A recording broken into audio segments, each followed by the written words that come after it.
Olá pessoal, tudo bem com vocês? Que bom! Graças a Deus! Meu nome é Alessandro Ferraz, para quem não me conhece ainda, para quem já me conhece, esse é meu nome. Hoje, minha missão é essa, ó. Corrigir a prova de técnico do Ministério Público da União de 2013. Prova chatinha. Bom, sou suspeito para falar. Eu tive muita sorte nesse concurso. Esse concurso foi praticamente o concurso que eu comecei, o NEAF. Eu comecei com o MPU, lá em perto de 2010. Então, eu achava que aprovava bastante quando aprovava 60 alunos, 70. Ué, a sala tinha 85, 90. Então, em termos de percentual, era excelente, né? Depois a gente foi para o online, para outras coisas, e graças a Deus estamos aí, vivos. Bom, galera, hoje eu vou corrigir a prova de técnico e algumas considerações inaugurais. Eu fiz a correção de analista também. Posso dar uma dica? Assista. Por quê? Porque, ó, eles não estão nem aí que vocês são técnicos. Eles batem. Eles perguntam doutrina, eles perguntam jurisprudência, eles não estão nem aí. Ok? Além, você está dizendo que essa prova é pesada, então eu nem vou fazer. Pelo contrário, é aí que você tem que fazer. A maioria deixa de lado. Com todo respeito, se eu não acreditasse na sua aprovação, eu jamais venderia o que eu não acredito. Senhores, quando um professor vem aqui me dar aula, eu falo, olha aqui atrás da câmera, seu filho pode estar aí. Então, coloque tua alma. É isso que eu falo. Pode perguntar para quem começa aqui. E é assim que eu vejo. Se o meu filho estiver aí do lado, eu vou passar o que há de melhor e não vou trabalhar com engodo, vou trabalhar com o que eu acredito. Legal? Bacana. Senhores, muitas correções pela internet. Desculpa, eu fiquei 3 minutos de analista aqui também, falando do que foi a prova. Muitas questões estão pela internet corrigidas. Está aqui o Emerson que me acompanha nas gravações e eu falei. Foram questões erradas. Professores gravaram muitas questões antes do gabarito oficial. Veio o gabarito oficial e mudou. Alguns professores gravaram após o gabarito oficial. Veio a justificativa do SESP e mudou a resposta. Eu não estou dizendo que é um lixo na internet, não. Eu só estou dizendo, cuidado. Há questões aqui que foram dadas como correta no gabarito oficial e depois foram mudadas. Há questões que foram dadas como erradas e depois mudadas para certo. E há questões que foram anuladas porque foram do edital. Capiche? Todo mundo tranquilo? Então vamos corrigir. Se fosse aula eu gastaria mais tempo. Mas vou gastar tempo pra caramba, porque eu não vou fazer correção. Se fosse para dar ibope, faz em 10 minutos. MPU é preciso ter substância, senão não vai passar. Vocês são amadores ou profissionais? Vamos lá? Vamos firme?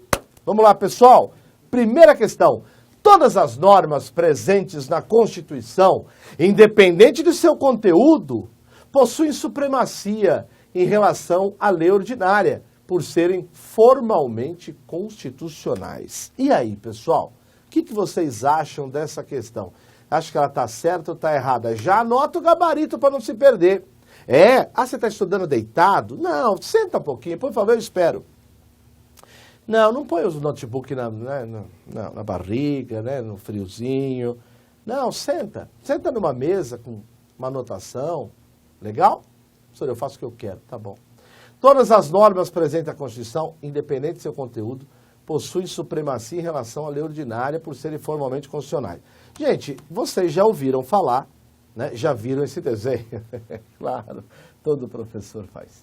Senhores, aqui eu tenho a nossa Constituição, o nosso ordenamento jurídico, né? E quem está aqui no topo? A Constituição. Quem mais? As emendas constitucionais. Quem mais? Os tratados internacionais sobre direitos humanos, que passaram por um processo de emenda. Legal? Nem vou entrar aqui, porque a aula não precisa disso. Leis, códigos, tal, tá tudo aqui embaixo. Fala a verdade, Emerson, se for feita uma lei aqui, ela tende a observar o quê? O texto constitucional, concorda? Uma lei não pode ferir o texto constitucional, senão ela padece de um vício, de uma doença, de uma virose. Qual? Inconstitucionalidade. Por isso que existe o controle da constitucionalidade. Legal? Agora eu pergunto, se esses atos infralegais devem observância à lei, a lei deve observância ao texto constitucional. Concorda comigo? Legal? Ora, quando você entende isso, você claramente vai entender o que o Supremo fala, que as normas constitucionais são hierarquicamente superiores às leis ordinárias. Elas possuem aquilo que a gente chama de supremacia formal. Legal? Isso depende do conteúdo, hein, Emerson? Ah, mas depende do conteúdo da norma constitucional. Dependendo do conteúdo da norma que está na Constituição, ela pode ser maior ou menor que uma lei. Será? Ou basta estar lá. Formalmente está no texto constitucional. Se formalmente está no texto constitucional, ela é superior às leis. O que você acha, Emerson? Uma norma aqui, ó, pretinha, e a outra aqui, ó, verdinha. Ixi, dá pra ver, né? As duas são na Constituição. Elas são superiores às leis? Na sua opinião? São. Agora, eu sei que você deve estar perguntando, ué, tem norma constitucional que não deveria estar lá, poderia ser tratada em lei? Claro que tem. Claro que tem. Gente, existem normas, existe o sentido formal e material. Por sentido formal, né, com a ideia, quando a gente fala de formalmente constitucional, o que importa é a forma como entrou na Constituição. Para colocar uma norma na Constituição tem um procedimento mais dificultoso. Agora, quando eu falo sentido material, é norma que está na Constituição e que realmente trata de Constituição. Exemplo, trata de separação de poderes, trata... Aí tudo bem. Agora, olha essa norma aqui, ó. Olha, olha isso, gente. Olha, o Colégio Pedro II, olha isso, está na Constituição. Localizado na cidade do Rio de Janeiro, será mantido na órbita federal. Fala para mim. A Constituição está aqui. Aqui está a Constituição. E aqui estão as leis. Fala para mim. Onde está isso do colégio? Está aqui, ó. Está aqui. Isso é uma norma formalmente constitucional? Legal. É superior às leis? Tá? É. Agora imagina uma norma sobre poder legislativo. Tá aqui? Tá. E ela também é superior às leis? Tá. Claro que é. Reparou que a ideia de normas sobre o processo legislativo, por exemplo, ou poder legislativo, é uma norma formal e materialmente constitucional. Agora, o Colégio Pedro II é formalmente constitucional. Na alma, não é. A roupa dele é Constituição. Tira a roupa, é uma matéria que poderia estar numa lei. Agora, daí você concorda comigo que todas as normas presentes na Constituição, independente do seu conteúdo, possuem supremacia lei ordinária, por serem formalmente constitucionais. Portanto, o item está certo. Toca o barco, vamos falar de direitos e garantias, outro item do CESP. Só eu estou empolgado nesta pique. Vamos embora. É possível a concessão de mandado de segurança coletivo. Vamos grifar? Concessão de mandado de segurança coletivo. Impetrado por partido político com representação no Congresso. Está indo tudo bem. Mandado de segurança e tal. Proteger direito líquido e certo. Perfeito. Não amparado por habeas corpus ou habeas data. Quando o responsável for abuso de poder, for ministro de Estado. Gente, eu acho que a questão é irretocável. Eu acho que está certo. Está certo. Professor, quais são os dispositivos que me permitem dizer que isso está certo? Bom, primeiro,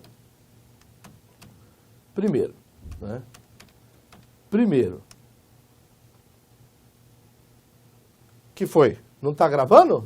Ou está ruim? Melhorou aí? Ah, tá. Tá indo melhor? Então tá bom. A galera falou para mim aqui que o microfone não estava bom, já arrumei. Pera aí, gente, que faltou um dispositivo aqui. Pera aí. Será que atrapalhou muito antes ou não? Vocês já pegaram já? Ah, então tá. Atrapalhou muito antes a gravação ou deu para ir? Não? Sossegado, suave. Os caras aqui, eles falam assim. A gente tem de entender Eles responderam suave. Suave na nave quer dizer que está tudo tranquilo. Deixa eu mostrar para vocês o dispositivo que mostra o que é o mandado de segurança. Aliás, o mandado de segurança é mandado, tá? Vem de ordem, mandado de segurança. Ele é remédio extremamente importante, usado muitas vezes, gente, por concurseiro, viu? Sabe por quê? É muito comum você ter, por exemplo, mandado de segurança para proteger direito líquido e certo de uma galera que o cara passou em quinto, chamaram o primeiro, o segundo, o terceiro, o quarto e o sexto. Ele tem direito líquido e certo, que não é amparado por habeas corpus nem habeas data. E o direito aí, comprovável de plano, né? E quem é o responsável pela ilegalidade e abuso de poder? É uma autoridade pública ou um agente de pessoa jurídica no exercício do poder público. Esse é o mandado de segurança individual. Esse é o mandado de segurança individual. Agora, eu gostaria de lembrar aos amigos que existe o mandado de segurança coletivo, claro. E o mandado de segurança coletivo não é porque é mais de uma pessoa. Cuidado, hein? Cuidado! Tem gente que acha que por ser 10 alunos o mandado de segurança é coletivo. Não, aqui não é português. Um camelo, 10 camelos é cáfila. Uma chave, 20 chaves é molho. Um poeta, 20 poetas é uma pleiade. Um vagabundo. 513 mais 81, aí é Congresso. Senhores, mandado de segurança coletivo, ele pode ser impetrado por partido político, não qualquer um, que tem representação no Congresso Nacional. É organização sindical, entidade de classe ou associação constituída em funcionamento há pelo menos um ano, em defesa dos seus membros e associados. Legal? Tá batendo tudo, Ale. Tá batendo tudo. Professor, uma pergunta, pois não? A lei que regulamenta o mandado de segurança, pois bem, eu não aprendi essa lei na faculdade, porque lá eu estava antes de 2009, aliás, bem antes de 99. Aliás, vamos parar por aqui? E aí eu pergunto para vocês, o mandado de segurança coletivo, ele pode ser... Caramba, hein? Agora que vocês me fizeram fazer conta, hein? Meu Deus, como o tempo voa. Antes de 99, 2009, 2019, mais de 22 anos, 23. O mandado de segurança coletivo pode ser impetrado por partido político representando o Congresso. Está no artigo 21. Agora, eu queria mostrar uma coisa para vocês. Professor, por vezes a lei vai cair também no meu edital? Olha, pode ser que o edital peça, pode ser que não. Mas eu gostaria de mostrar para vocês, até para uma aula interessante. Veja que no artigo 1º caracteriza, ele conceitua mandado de segurança, equiparam-se as autoridades para efeito dessa lei representantes ou órgãos dos partidos, administrador de entidade pública, tal, enfim, e quem pode impetrar. Eu fiz até uma anotaçãozinha aqui. Ah, não, isso aqui é tranquilo, ministro... Não, anotação que não tem. Não preciso ler isso não. Gente, nós já acabamos de ver então que a gente tem o que em mãos aí? Nós temos o mandado de segurança, temos o partido político de representação no Congresso, temos o direito líquido e certo, portanto, ministro do Estado, que pode ser autoridade coatora. Acabou! Certo item, vamos embora! É vedada a realização de novo concurso, Emerson, para o mesmo cargo ou emprego público durante a validade do concurso anteriormente. Você sabe qual é a validade do concurso? Você sabe, não? Você aí de casa, vocês sabem a validade? Não? Não sabe? Então, não tem problema nenhum. Não tem problema algum. Vamos fazer o seguinte, vamos até o artigo 41. Eu vou abrir aqui para vocês. Vamos aqui. Vamos até o artigo 41. Você já reparou que tem gente que faz concurso e aí depois de 1 ano é chamado? Professor. 2 anos é chamado? Professor, minha amiga fez o concurso e depois de 3 anos, 3 anos e meio, foi chamada.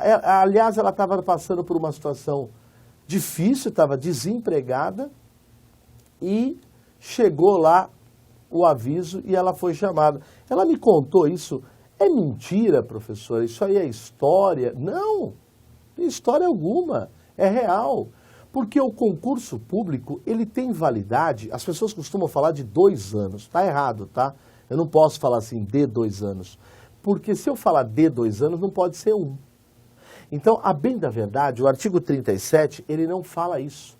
O artigo 37 fala que o concurso público será de até 2 anos. Vamos ver se eu acho para vocês o dispositivo que vocês vão ficar felizes ao lê-lo. Olha aí, ó, quando lê-lo. A prazo de validade será de até 2 anos, prorrogável uma vez. Então, tem concurso de 1 ano? Tem prorrogável. Tem concurso de 6 meses? Pode prorrogar por mais 6 meses? Pode prorrogar por mais 6 meses, desde que menos 2 anos? Não. Prorrogável uma vez. Agora, concurso de até 2 anos, prorrogável por igual período. Você concorda então que existe um período de 2 anos? Vamos imaginar um concurso de até 2 anos. Que ele é o quê? O primeiro 2 anos, Emerson, ele é prorrogável ou não é? Prorrogável. E os últimos 2 anos, é prorrogável? Não, ele é improrrogável. Legal. Então agora, raciocinando com a prova. Agora, vamos para o palco. Valendo e no palco. Durante o prazo improrrogável. É no primeiro dos 2 anos ou no segundo? No primeiro ou no segundo? No segundo. Previsto no edital, aquele aprovado em concurso, então quer dizer que pode ter concurso enquanto não vale o outro. Por que falaram para vocês nos grupinhos? Não pode ter concurso enquanto tem validade do outro. Claro que pode!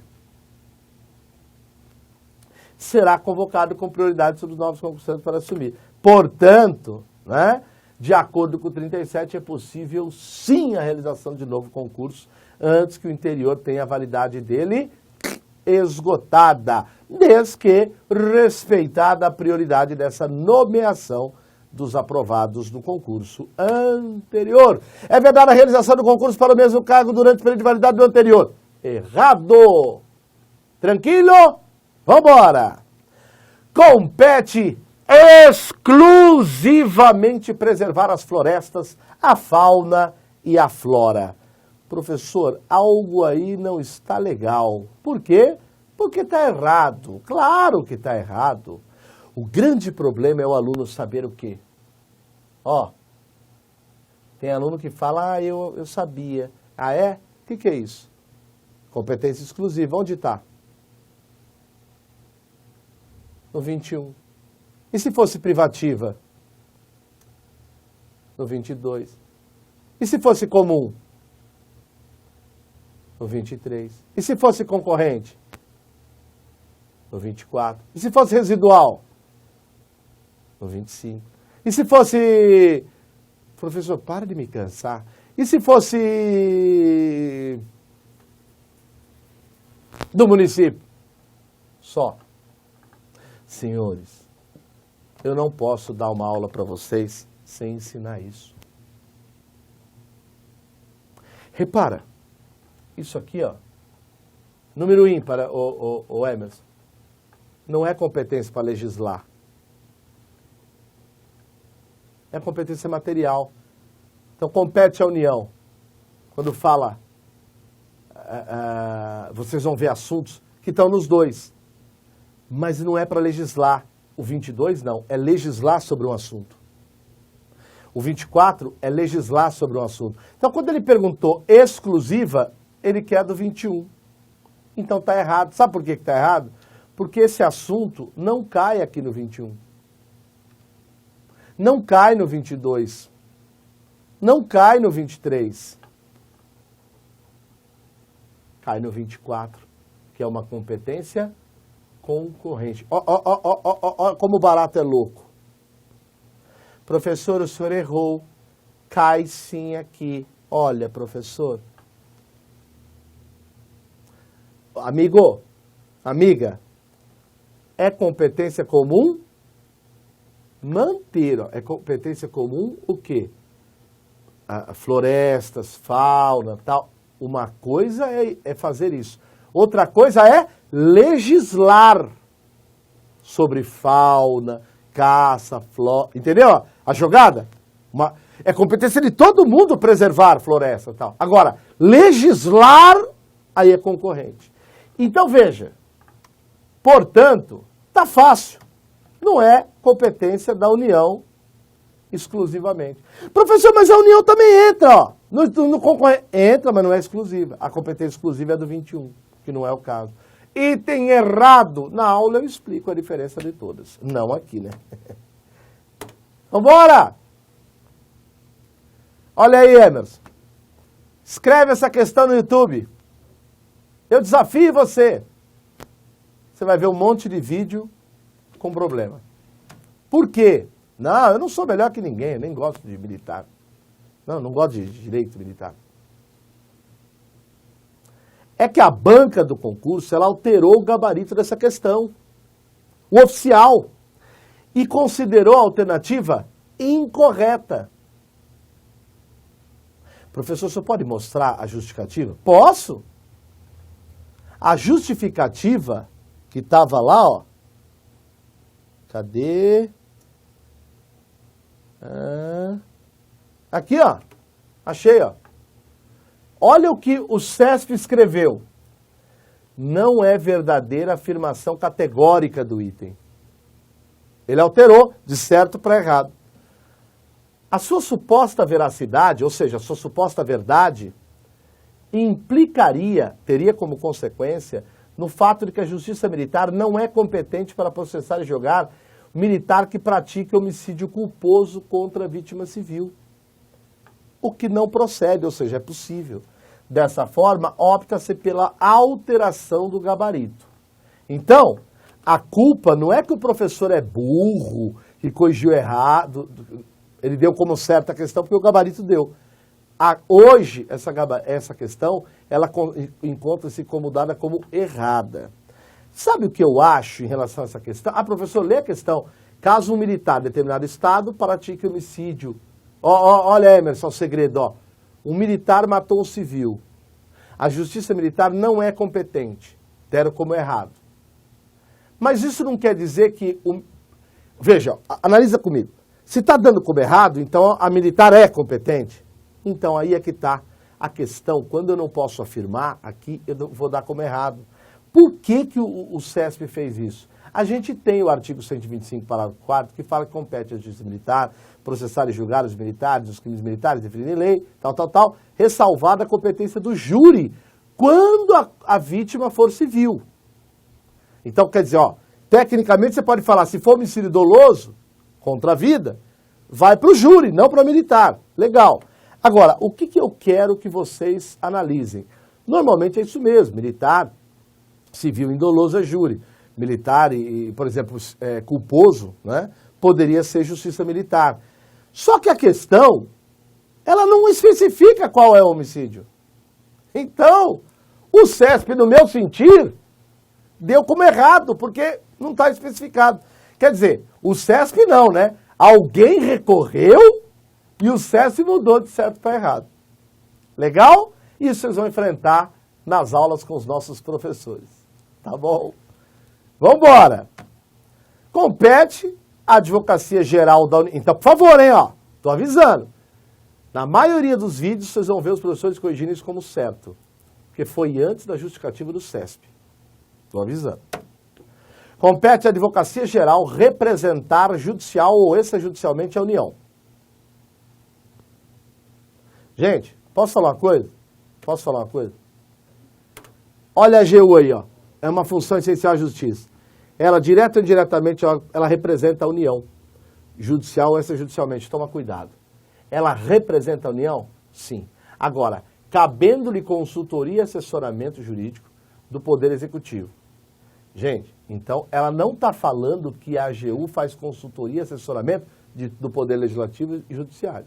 Ela fala que isso é para o Poder Executivo. Agora, que ela representa a União? Representa a União. Então, portanto, no sentido geral, Poder Legislativo, Judiciário e Executivo. Agora, consultoria e assessoramento, Poder Executivo. Isso é a primeira coisa que eu tenho para falar para vocês. Então, quer dizer, é verdade que compete representar Judicial, representar a União, é a da AGU? E o resto também é verdade. Por quê? O que inclui, veja, se essa primeira parte é verdade, e você já sabe que é, resta saber se essa é. O que inclui né, a representação do Conselho da Justiça Federal. Aí vem um aluno e pode me responder o quê? Pode me dizer o quê? Eu não sei o que é o Conselho da Justiça Federal. Ué, ele tem todo o direito de responder isso. Então eu vou escrever aqui, ó. Conselho da... Ó. Ô, cáspita.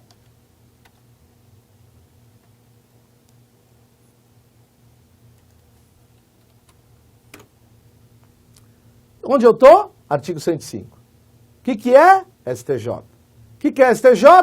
Poder Judiciário. O que é Poder Judiciário? É ao lado do Poder Executivo e Legislativo, poderes. Legal? Legal? Funcionam junto ao STJ, portanto, Judiciário. Conselho da Justiça Federal. Ora, cogito ergo sum. Eu penso e logo existo. Se ele está falando que compete à AGU representar judicial e extrajudicialmente a União, o que inclui representação judicial do Conselho, tá certo. É isso. Então, tomar cuidado aí, a questão está morta, mas essas funções distintas. Na primeira, a AGU representa a União, judicial e extrajudicialmente, englobando o quê? Diversos órgãos dos poderes. Portanto, não só o Poder Executivo. Por isso que a questão está certa. Por outro lado, se ele falasse consultoria e assessoramento jurídico, aí a gente ia ficar apenas com o Poder Executivo. E, gente, isso não é para MP, hein? MP não faz consultoria. Só que é a AGU. Legal? Que junto com o MP é função essencial à justiça.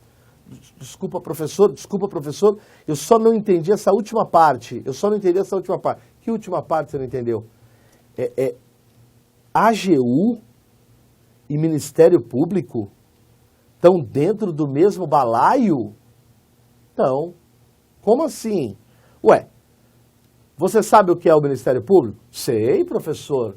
O Ministério Público pode ser o MPU ou o MPE?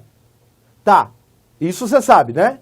Legal. O Ministério Público da União pode ser o Ministério Público Federal, o Ministério Público do Trabalho, o Ministério Militar e tal, e o Ministério Público do Estado. Legal. Agora, você já reparou uma coisa? Ministério Público, onde ele está? Ele está dentro de algo maior, que é função essencial à justiça, que envolve MP, envolve a advocacia pública, AGU, envolve a advocacia privada, envolve a defensoria. Então, se eu falar Ministério Público, AGU, advocacia e defensoria pública são partes integrantes da função essencial à justiça. Legal? Mas são coisas distintas, acabamos de ver a função da AGU. Legal. A defensoria, por exemplo, pessoal, em muita prova cai querendo que vocês confundam o que faz a defensoria com a AGU. Por exemplo, eles escrevem direto em prova que a defensoria, que a AGU incumbe, por exemplo, ali, ó, defesa judicial e extrajudicial integral e gratuito aos necessitados. Isso não é da AGU. Isso é da defensoria. Tá entendendo a jogada? Legal?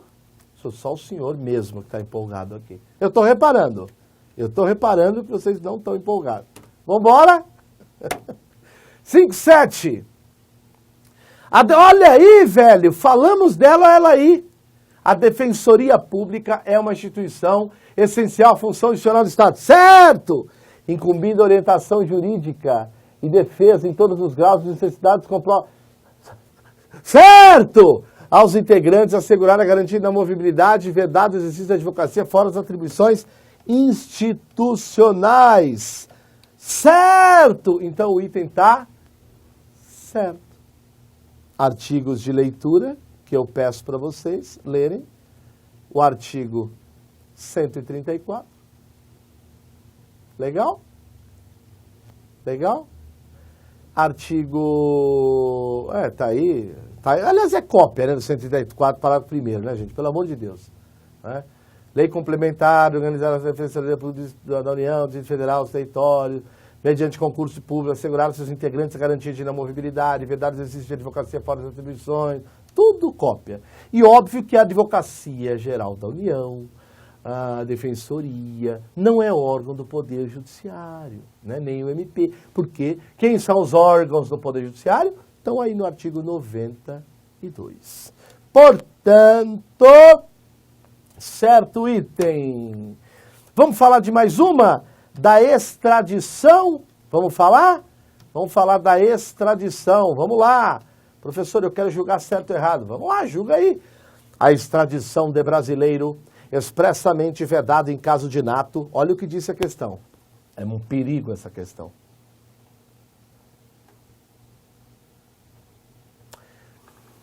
Nato, extradição, mandar o cara para lá para responder por um crime ou processo tal, é admitido em caso de brasileiro naturalizado que tenha cometido o crime comum antes da naturalização ou cujo envolvimento com tráfico ilícito de entorpecentes ou drogas afins tenha sido comprovado ainda que após a naturalização. Gente, num primeiro momento, essa questão, basta ler isso aqui, ó. Nenhum brasileiro será extraditado. É o nato.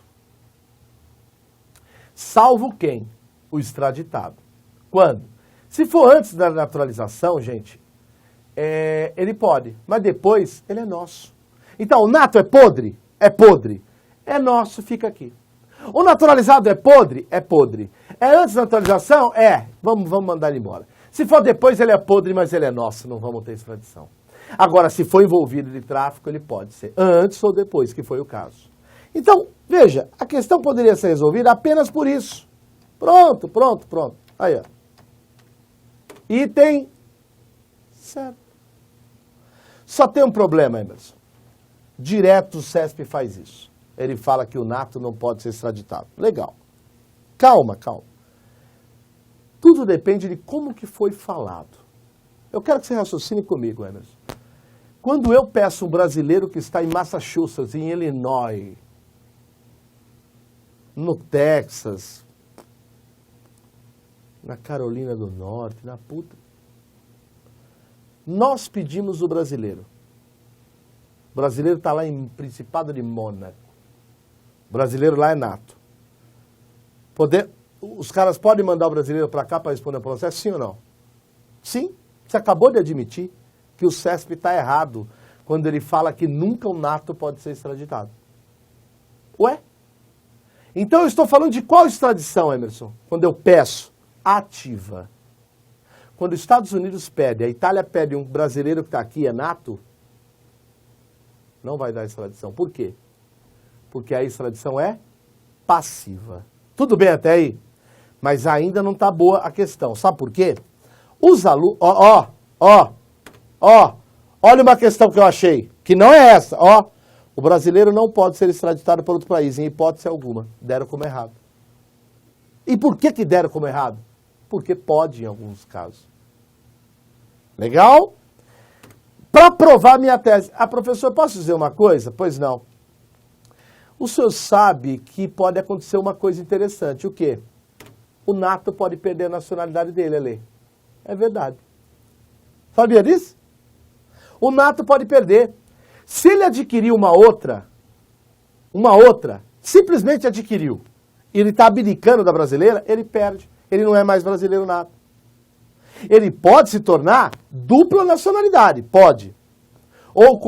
Você sabe quando que ele não perde? Quando há reconhecimento de nacionalidade originária, ou, por exemplo, for uma imposição para ficar trabalhando, tal, no local. Jogador de futebol, muito comum, para ficar no time espanhol, naturaliza espanhol. Agora, olha a loucura. Se você era nato, Emerson, e perdeu a nacionalidade, você não está nessa situação que poderia, você perdeu. Você é nato agora? Não.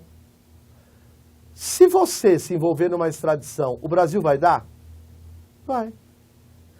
Foi isso que aconteceu quando o aluno que está lendo isso da área jurídica deve estar falando assim, mas aconteceu um caso, professor, de uma mulher nascida no Brasil e requerido pelos Estados Unidos da América, ela é acusada de ter assassinado o marido dela, um norte-americano no estado de Ohio. O entendimento, professor, então foi, o nato pode ser extraditado. Não, senhor. Você vai ver que nos votos de Luiz Roberto Barroso e outros lá nessa decisão, você vai ver uma coisa interessante, que na ocasião a mulher questionou justamente a portaria do Ministério da Justiça de 2013, que foi decretado o quê? A perda da nacionalidade dela. Então, por quê? Porque ela adquiriu uma outra nacionalidade, então ela deixou de ser brasileira. E por isso teve. Então, desculpe, para mim a decisão não mudou o cenário que eu estou explicando. Agora, resumindo a ópera, quem quiser pesquisar na internet vai ver, Eu concordo que isso está errado. O nato não pode nunca perder nacionalidade. O nato não pode ser extraditado em hipótese alguma. Errado porque ele pode. Quando for a extradição de eu pedir. Eu vou te dar um exemplo. Para quem não deve lembrar,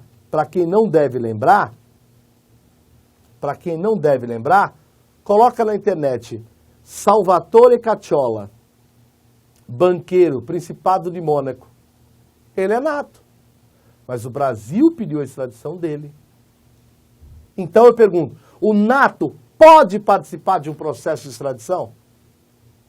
Agora, se a prova vier facilzinha assim, ó, o nato não pode ser extraditado, o naturalizado pode, tal. Aí eu colocaria certo também. Vai depender de como a questão se coloca. O nato não pode participar do processo de extradição. Gente, isoladamente, ó, eu deixo em branco. Por quê? Ou senão eu respondo, tá errado e recorro. Essa questão aqui, ó, que não é a da prova, na prova eu colocaria errado e acertaria. Mas se a prova do CESP falasse assim, ó, tá certo, o nato não pode, eu recorro. Ou deixo em branco.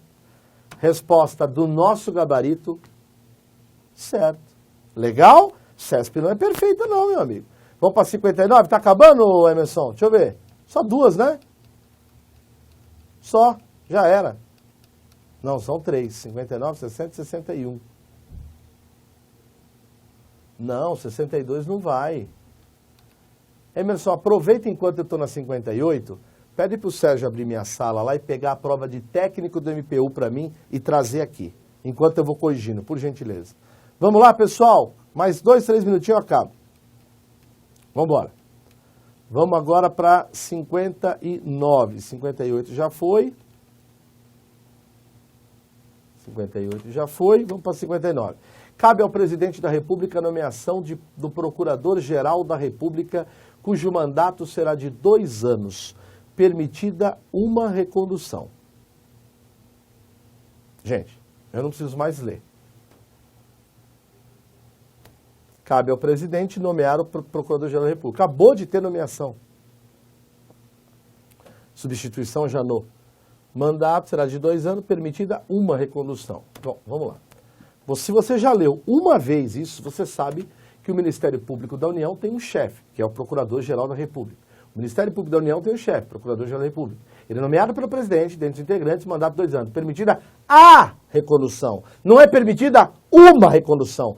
No PGJ, quando você tem a chefia do Estado, por exemplo, você entra como promotor de justiça, aqui ó, Ministério Público do Estado. Depois você se torna procurador de justiça, Clilton Guimarães, Ricardo Dreucci. Depois você se torna o procurador-geral da República, ou Justiça, Ismani. Quando você... Isso é chefia do MP estadual. No MP federal, você tem o quê? O Procurador-Geral da República. Legal? Legal. Pessoal, por favor, se ele está falando que permitida a recondução, o Janot é permitida a recondução dele várias vezes. Agora, se for chefia do Estado, PGJ, é uma recondução. E o que o item falou? O que o item falou? Permitida uma recondução. Para PGR, está errado, é permitida a recondução. Essa questão é muito fácil, tá? Então, leitura obrigatória, está aqui, ó. Artigo 128, parágrafo 1º, tranquila questão. Vamos embora! Coloquei vários dispositivos aqui, mas não precisa não. Gente, essa questão vai dar pau, tá? Essa questão vai dar pau. Entre os bens da União, inclui-se as ilhas fluviais, lacustres, zonas limítrofes de outros países e as praias marítimas, ilhas oceânicas, costeiras, excluídas dessas últimas as que tiverem domínio do meu estado, tal. Bom, primeira coisa que eu tenho para falar para vocês. Vocês precisam sempre ler o edital de forma correta. Como assim, professor? No edital desta prova estava desse jeito. Presta atenção. Essa questão tem de ser anulada. Conhecimentos específicos. Aí o que ele pede? Organização política administrativa. 2 pontos. Das competências da União, Estado, Distrito Federal e municípios. Tudo bem? Legal. Agora,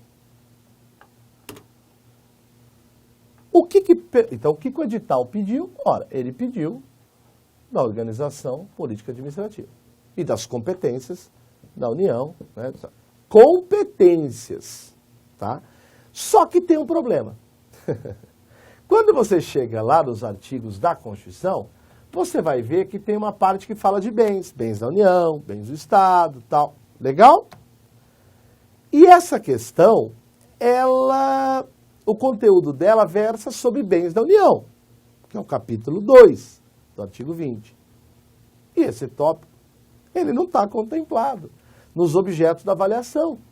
Ele não está contemplado no edital do concurso de vocês, motivo pelo qual, após um recurso... Então, veja, essa questão foi considerada errada. Se você pegar um monte de vídeo, o professor só corrige isso, mas não fala. Ela está considerada como errada, que realmente está errada, mas, na verdade, ela foi anulada.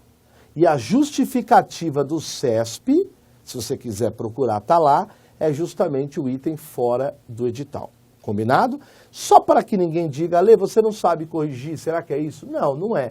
São bens da União, as ilhas fluviais e lacustres, nas zonas limítrofes, praias marítimas e oceânicas, excluídas as que contenham sede de município, e exceto aquelas que são afetadas aí a serviço público, unidade ambiental, referidos no 26.2. Portanto, a questão que pese, ficou mal feita, errada, ela tem de ser anulada, e que de fato foi anulada tal questão. Então, portanto, o item que estava lá como errada, tal, e ninguém comentou, é só olhar a justificativa depois. Dar aula para o CESP é complicado, tem de ver a banca e ver o que mudou e o que não mudou. Tudo bem? E eu acho que essa aqui ainda dá para eu corrigir, ainda é constitucional. Eu estou esperando, viu, Tiago? Tiago? Depois, dá uma olhada se o Emerson voltou com a prova de técnico do MPU aí para mim. Vamos ver aqui? Vamos corrigir, porque essa aqui eu acho que entra. Na Constituição, na Constituição são enumeradas as competências legislativas da União, dos Estados e do Federal, sendo reservadas aos municípios as competências de caráter residual. Gente, aqui eu gostaria de falar com vocês o seguinte. Essa questão, aliás, essa questão está errada, mas ela envolve aqui uma discussão de repartição de competência um pouco difícil. São enumeradas competências da União, dos Estados e do Federal, reservadas aos municípios a competência residual. Não é bem assim, pessoal. A gente tem realmente uma grande discussão que você tem competência... Entra aqui. Você tem as competências... Pode entrar e me entregar aqui. As competências exclusivas, as privativas, e no artigo 25 tem uma coisa que a gente chama de competência reservada. Tem uma coisa que a gente chama de competência reservada. Estou olhando aqui a prova para dizer que eu não falei besteira.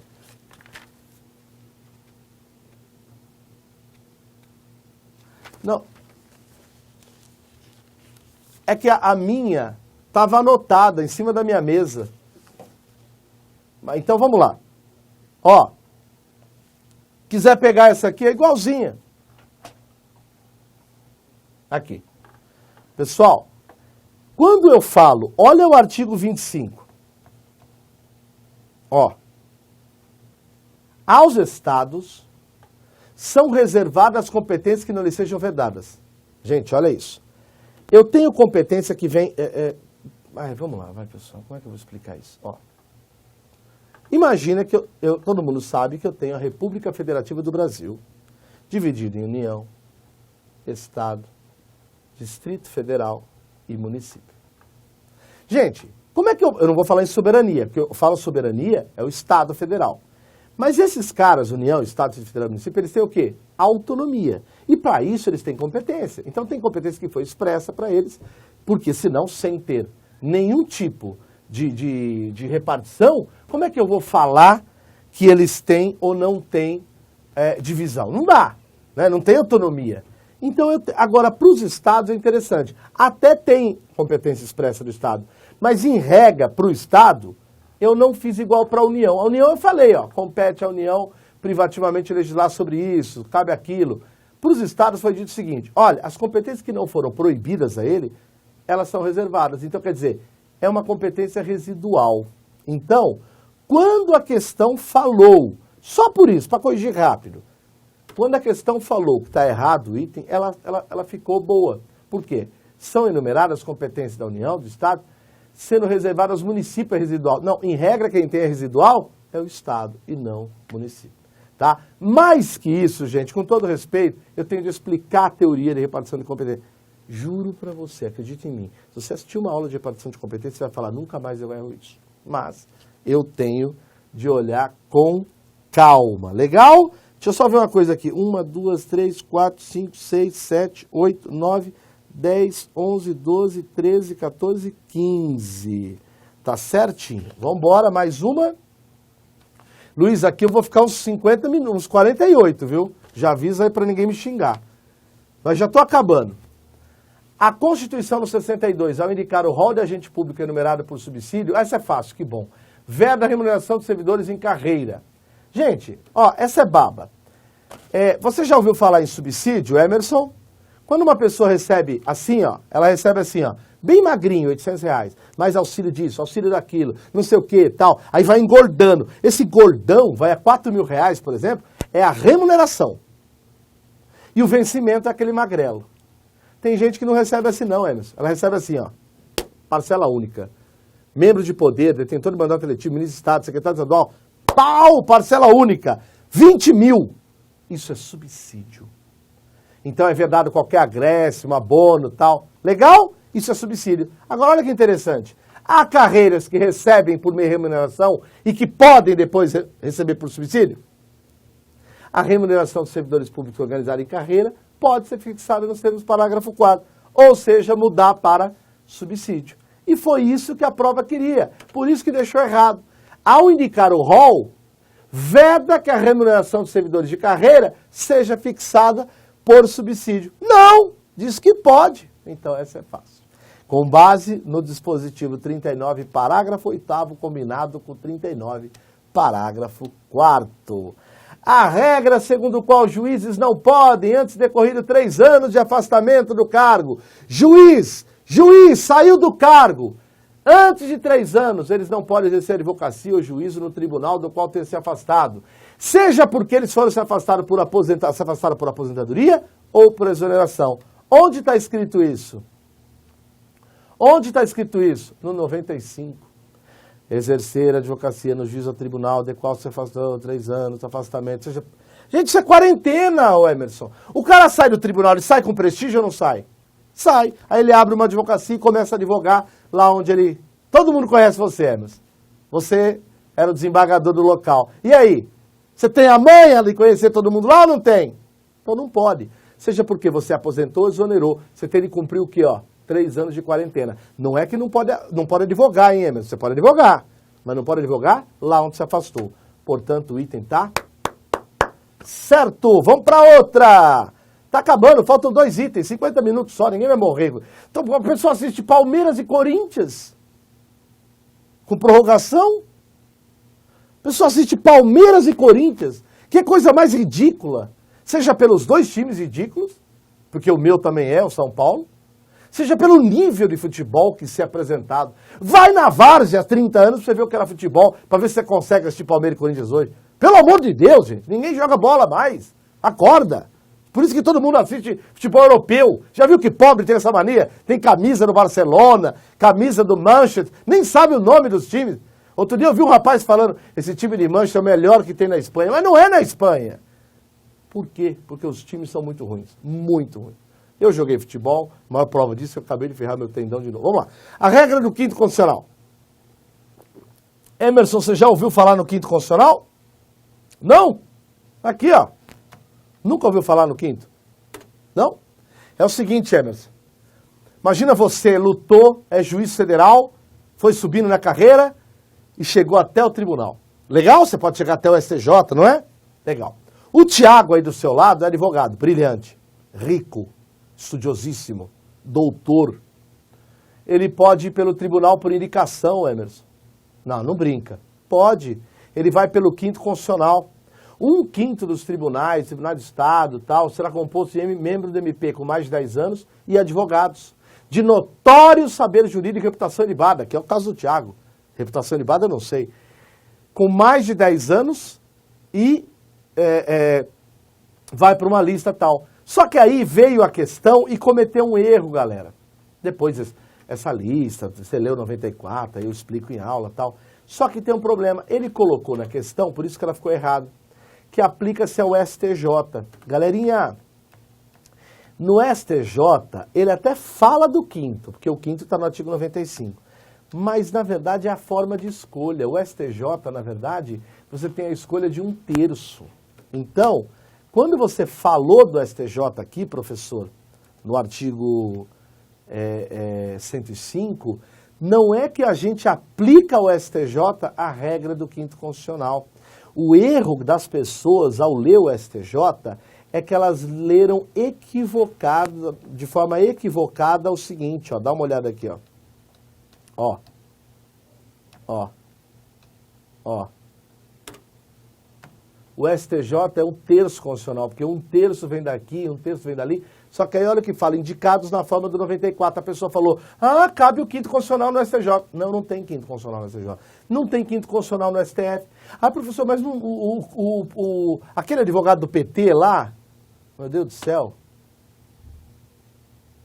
o Toffoli, advogado do PT, nem concurso lá logrou êxito. Foi pelo 5º? Não, ele foi por indicação e chegou ao Supremo. Mas isso não quer dizer que ele foi pelo 5º constitucional, entendeu, jogado? Então não tem 5º constitucional para o Supremo, não tem 5º constitucional para o STJ, tá? Então 5º constitucional, STF, né, TRE, STN, STJ, tá tudo fora. E você tem no TST, tem no TRT, né, no TRF, nos TJs, aí sim você tem 5º constitucional. Portanto, o item está errado. E a última questão, talvez a mais difícil, eu não concordo com o gabarito, né? Já mostra aí o gabarito já, eu não concordo com o gabarito. Não concordo, a questão que demandaria o mais tempo possível. As normas programáticas, por sua natureza, não geram para os jurisdicionados direito... Ó, José Luiz, feliz, fala para ele. Aê, José Luiz, feliz, porque ele fala sempre, faça vídeos de 6 minutos, 8, que é que a pessoa assiste. Tá bem legal, não tá? 52 minutos. Sabe por quê? Porque a correção não é Nutella, não. É raiz. O cara que assiste isso vai passar. Tá? Eu não quero o público base que fica assim, ó. Eu quero alguém que passa. Pelo amor de Deus. Assiste Palmeiras e Corinthians 52 minutos, não vai assistir aula, pô. As normas programadas por sua natureza não geram o direito de exigir comportamento comissivo, facultando o direito de demandar dos órgãos estatais apenas o que se abstém os atos aí que infringem as diretrizes. Gente, olha para mim. Norma programática, a Constituição, muitas vezes você vai estar diante do quê? De uma norma de eficácia limitada, né? O que é uma norma de eficácia limitada? O José Afonso da Silva, quando definiu isso, ele fala que tem norma lá na Constituição, Emerson, que a norma já basta. Ela é autoexecutável. Agora, tem norma que fica escrita assim, ó, tal direito será exercido. Depende de uma atuação, não depende? Só que essa norma de eficácia limitada, ela pode ser de dois tipos, programática ou de princípio institutivo. O que é uma norma programática, galera, para não cansar vocês? São aquelas através das quais o Constituinte, ao invés de regular, né, de forma direta aqueles assuntos, ele se limita a traçar princípios, tal, para ser cumprido pelos seus órgãos. O grande problema dessa questão, no meu sentir, então o Estado promoverá isso, aquilo outro, tal, é dizer, por exemplo, que essas normas não geram comportamentos comissivos. Aí, pessoal, a doutrina diverge. Tem gente que concorda com isso, mas desculpa. Eu acho que o CESP aqui já deu resposta de forma diferente. Por quê? Porque imagina, a maior prova de que essa questão possa dar problema é que você já teve questões do CESP que ela fala que gera direito subjetivo, positivo ou negativo. Aí eu pergunto para vocês, diante de uma norma dessa, eu posso exigir comportamento comissivo? Posso sim. Às vezes, o Estado falou que ia implementar uma ação e não fez. eu posso entrar com mandado de junção para que o Estado me dê aquele direito que foi dito pela norma e nunca veio uma lei. Então, falou que ia ter um atendimento de medicamento tal. Quer dizer, então, que vocês querem me dizer, que a prova está querendo dizer para a gente o seguinte, ó, não, quando tem uma norma para ser regulamentada, só vai fazer com que não possa mais ter uma lei naquele sentido contrário. Mas não pode exigir. Ora, peraí, quando eu tenho simplesmente uma abstenção, eu não consigo atingir o fim a que se destina com aquele comportamento. Então, muitas vezes eu vou para o judiciário e falo, ó, tem lei e eu não consigo executar o meu direito. Eu tenho direito de exigir comportamentos comissivos do Estado, não só o outro. Então, desculpa, em que pese, aqui eu não tenho tempo para isso, para mim essa questão não poderia ser dada como certa. Mas, pessoal, me perdoe, aqui eu preciso da aula. Eu precisaria de uma aula para explicar para vocês, com muita calma, isso. Não é complicado. Não é não. A gente já está cansado pelo tempo e depois a gente fala mais sobre isso, tá bom? Gente, muito obrigado por ter ficado até o final. Eu brinquei aqui, desculpa as brincadeiras, mas com todo respeito. Não dá para corrigir nas coxas. Eu quis fazer um trabalho um pouquinho melhor. Me perdoe. Mas eu acho, se você gostou, aliás, avisa, vai lá no grupo. Tem um grupo do NEAF do MPU, fala comigo, vê, enfim, eu acho que a gente pode trocar ideias e fazer um belíssimo trabalho. Acima de tudo, acredite em você e vamos juntos no MPU 2017 fazer um bom trabalho também. Fica com Deus, pessoal. Muito obrigado.